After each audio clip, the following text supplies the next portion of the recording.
Hi viewers, எல்லோருக்கும் வணக்கம். இன்னைக்கு சிறகடிக்க ஆசை நாடகத்தில் விஜயா வந்து அசோசியேட் மேடம்க்கு அவங்க பையன் கேஸை சரி கட்டுறதுக்காக பணம் கொடுக்குறாங்க. பணம் கொடுத்ததும் அந்த மேடம்க்கு கோவம் வந்து என்ன கேட்குறாங்கன்னா, நீங்கள் ஆரம்பத்தில் ரோகிணியை பற்றி பேசும்போது நான் ரோகிணி மேலே தான் ஏதோ தப்பு இருக்கோன்னு நினச்சேன். ஆனால் நீங்கள் எப்போ பணத்தை எடுத்து வச்சிங்களோ என்கிட்ட அப்போவே தெரிஞ்சுக்கிட்டேன் எல்லாத்துக்கும் காரணம் நீங்களாக தான் இருப்பீங்க, உங்கள் மேலே தான் தப்பு இருக்கோன்னு சொல்லிட்டு. இங்கே பாருங்கள், இது மாதிரிலாம் பண்ணிங்கன்னா நான் உங்கள் மேலே கேஸ் கொடுப்பேன்.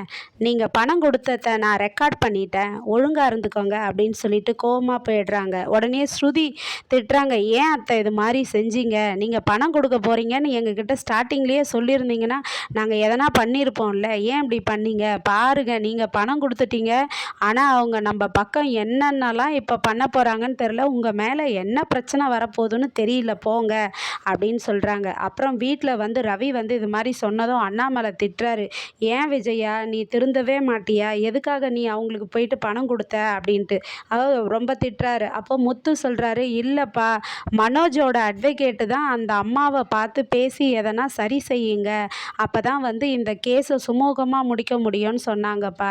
ஆனால் அம்மா என்னன்னா போயிட்டு பணத்தை வந்து கொடுத்துட்ருக்குறாங்க, என்ன பிரச்சனை வரப்போதோ தெரியல, அம்மா ஏன் இப்படி செஞ்சாங்கன்னே தெரியல அப்படின்ட்டு முத்து சொல்கிறாரு. உடனே விஜயா சொல்கிறாங்க, நான் எல்லாம் மனோஜ் நல்லதுக்காக தாங்க பண்ணேன், ஆனால் இப்படி நடக்கும்னு எனக்கு தெரியாதுங்க, நான் என்னங்க பண்ணுவேன் அப்படின்றாங்க.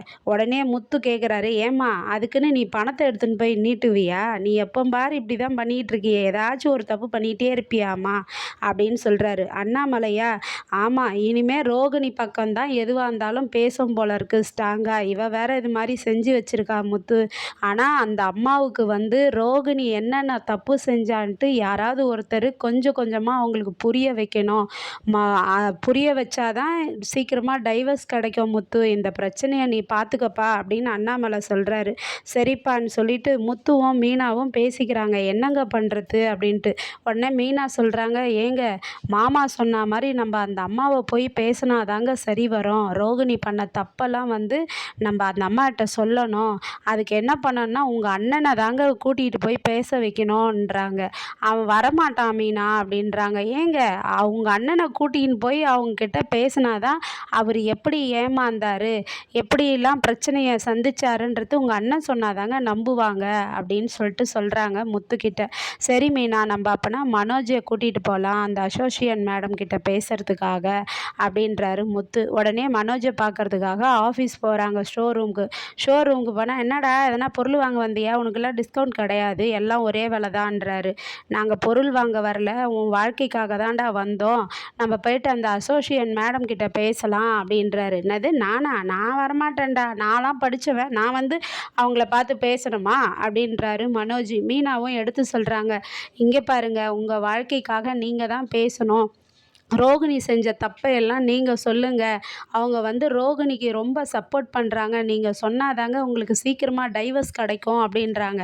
அதுக்கு மனோஜ் என்ன சொல்கிறாருன்னா, என்னாலாம் வர முடியாது, நான் படித்தவன்டா, நீங்களாம் ஒன்றா போய் கெஞ்சுவீங்க எல்லாருக்கிட்டேயும், அது மாதிரிலாம் என்னால் கீழெல்லாம் போய் கெஞ்ச முடியாது, அந்த அம்மா அன்றைக்கே ஓவராக பேசிச்சு அப்படின்றாரு. வர முடியாதுன்னு சொல்லிடுறாரு. அப்புறம் முத்துக்கும் வந்து இவன் வாழ்க்கைக்காக நம்ம போய் கெஞ்சணுமா மீனா, வான்றாரு. இல்லைங்க, நம்ம போய் பேசலாங்க, ப்ளீஸுங்க, மாமாக்காகவாது நம்ம அந்த மேடம் கிட்ட போய் பேசலாங்க, உங்கள் அண்ணன் வரலனாலும் பரவாயில்ல அப்படின்னு சொல்கிறாங்க மீனா.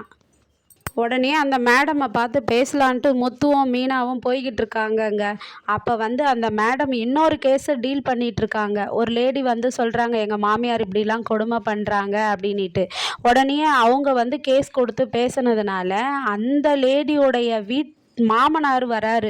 ஏங்க என் புள்ள மேலே கேஸ் கொடுத்தாங்களாமேன்னு. ஓஹோ, நீங்கள் தான் அந்த கேஸ் ஆளா, நீங்கள் தான் அவருடைய அப்பாவா, எங்கங்க உங்கள் புள்ள, இதுக்கு சம்மந்தப்பட்ட ஆள் வந்தால் தான் கரெக்டாக இருக்கும், பேச முடியும், நீங்கள் யாருங்க, ஏன் இந்த கேஸுக்கு உங்கள் புள்ள வரல, அப்போனா உங்கள் புள்ள மேலே தப்பு இருக்கா, நீங்கள் யாரையா இங்கே வந்தீங்க, போங்கய்யா அவரை வர சொல்லுங்கள் சம்மந்தப்பட்டவரன்னு சொல்லி அனுப்பிச்சிடுறாங்க அந்த கேஸோட டீலிங்கில். இதை கேட்ட மீனாவும் முத்தும், ஐயோ மீனா, அப்போனா இதுக்கு மனோஜ் தான் வரணும் பொழுது, நம்ம போனோம்னா நம்மளையும் இப்படி தான் திட்டுவாங்க, நான் போகிறேன் வா நம்ம போயிடலாம் அப்படின்னு சொல்லிட்டு முத்துவும் மீனாவும் போயிடுறாங்க. வீட்டில் போயிட்டு ரவி கேட்குறாரு, ஏய் மனோஜ் கிட்ட, ஏன்டா முத்து சொன்னார் இல்லை அந்த மேடமை போய் பார்த்து பேசுன்ட்டு, நீ ஏன்டா போக போகலை அப்படின்னு கேட்குறாரு. என்னாலாம் போக முடியாதுடா அப்படின்றாரு. உடனே வந்து பேசுகிறாங்க எல்லாருமே, எடுத்து சொல்கிறாங்க, ப்ளீஸ்டா நீ போனீனா தான்டா சீக்கிரமாக டைவர்ஸ் கேஸ் முடியும், இல்லைனா இழுத்துக்கிட்டே போகும்டா. அந்த மேடம் ரோகிணி மேலே தான் நியாயம் இருக்குன்னு சப்போர்ட் பண்ணுறாங்கடா. நீ போய் பேசுனீன்னா உனக்கு பிரச்சனை உன் மேலே இருக்கிறது தெரியும்டா, போடா அப்படின்றாங்க. அதெல்லாம் என்னால் வர முடியாது, வேணா நீங்கள் போய்க்கோங்கடான்னுறாரு. உடனே எல்லாம் கோவமாக இருக்காங்க. அந்த நேரம் பார்த்து மனோஜுக்கு ஒரு பொண்ணு பார்த்தாங்கல்ல, தங்கச்சின்னாங்களே, அந்த தங்கச்சி வராங்க. வந்ததும் அண்ணா அண்ணா நான் ஒரு விஷயம் சொல்கிறதுக்காக வந்தேன்ட்டு எல்லார்கிட்டேயும் சொல்கிறாங்க. மனோஜ், ரவி, முத்து, மீனாவை எல்லாரையும் உட்கார வச்சு, நான் அந்த அசோசியனை பற்றி விசாரித்தேன்.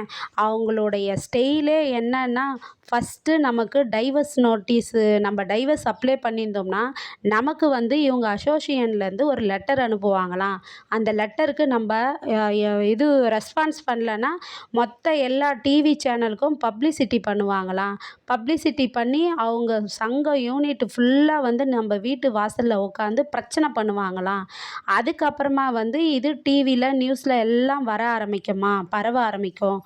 இதான் அவங்களுடைய பேட்டனா அப்படின்னு சொல்கிறாங்க.